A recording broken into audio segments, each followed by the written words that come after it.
Hola, hola, bendiciones en este viernes, primer viernes del tiempo de Cuaresma, el viernes después de la ceniza. En este viernes, pues la Iglesia nos invita y nos pone a reflexionar sobre una de las prácticas normales de este tiempo y que a veces se ha visto muy desvirtuada o que pues en este mundo de consumo, de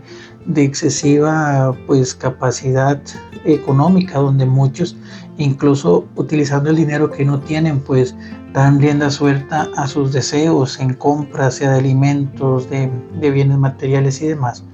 El tiempo del ayuno o la práctica del ayuno nos ayuda a comprender justamente esa necesidad de poder aprender a manejarnos constantemente, a ese autocontrol, a esa capacidad de darnos cuenta de que todo me es lícito, mas no todo me conviene. Y la capacidad de aprender a poner un freno a mí mismo, un freno a mis propios deseos, un freno a mis propios anhelos, un freno a mis intereses, que cuando yo voy alimentándolos constantemente, hago que esos apegos o esos deseos o esos anhelos dejen de verse reflejados hacia los demás, sino que únicamente se cierren en mí mismo, viviendo en un individualismo. Eso es parte de lo que nos quiere enseñar el tema del ayuno.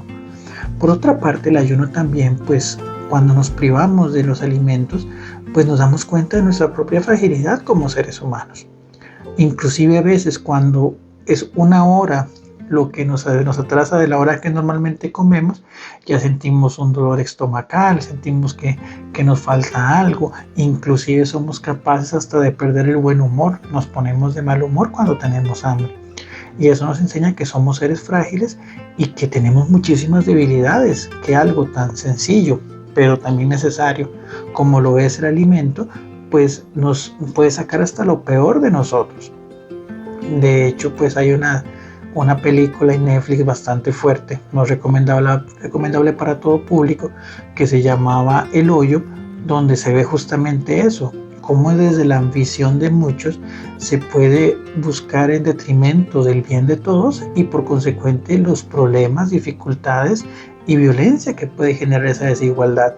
Entonces, volvemos a lo anterior, el efecto de ayunar es entender que hay personas que sufren, lo que yo estoy sufriendo por unas horas, lo sufren todos los días, no tienen ni siquiera para sus necesidades básicas. Entonces hay un impulso, o debería haber un impulso de mi vida, sintiendo lo que ellos sienten, pues de poder ayudarles también y convertirnos en esos medios del amor de Dios y la misericordia de Dios. Otro aspecto importante del tema del ayuno y la abstinencia es la capacidad de poder por un momento dejar de lado mis deseos y buscar cosas que me acerquen a Dios. Y esto va bien mucho en el tema de la abstinencia, que sin dejar de lado la tradición propiamente de la iglesia, que es de no comer ningún tipo de carne, sea de pollo, sea de res, sea de cerdo, es también la capacidad de adicionalmente a eso poder abstenerme de cosas que normalmente me distraen, que me gustan, que me satisfacen en muchos aspectos, y dedicar ese tiempo justamente a algo que me acerque a Dios. Entonces ya no le dedico tantas horas a una serie, ya no le dedico tantas horas a un videojuego, ya no le dedico tantas horas al celular,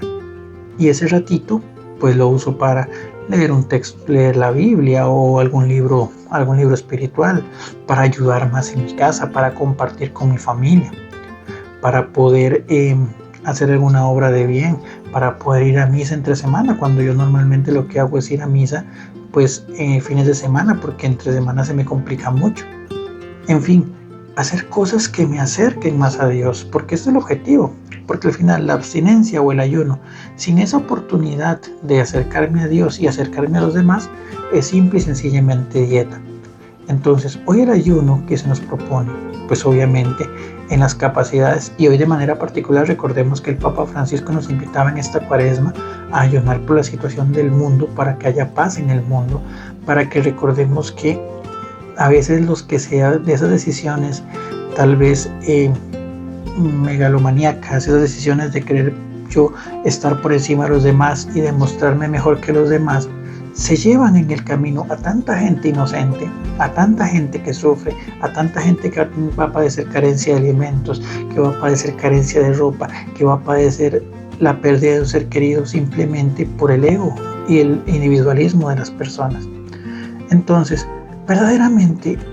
el ayuno y la abstinencia no pasan de moda ni son prácticas que podemos determinar como arcaicas. Lo que debemos entender es o recuperar la capacidad de ver el valor ascético, el valor espiritual y empezar a hacerlo no por un cumplimiento, sino por una convicción de acercarse más a Dios. Que el Señor nos dé la gracia de comprender que verdaderamente estos medios son para nuestra santificación y vivir este camino de privaciones para poder, pues al final de la Pascua, crecer más en santidad y resucitar con Cristo. Bendiciones.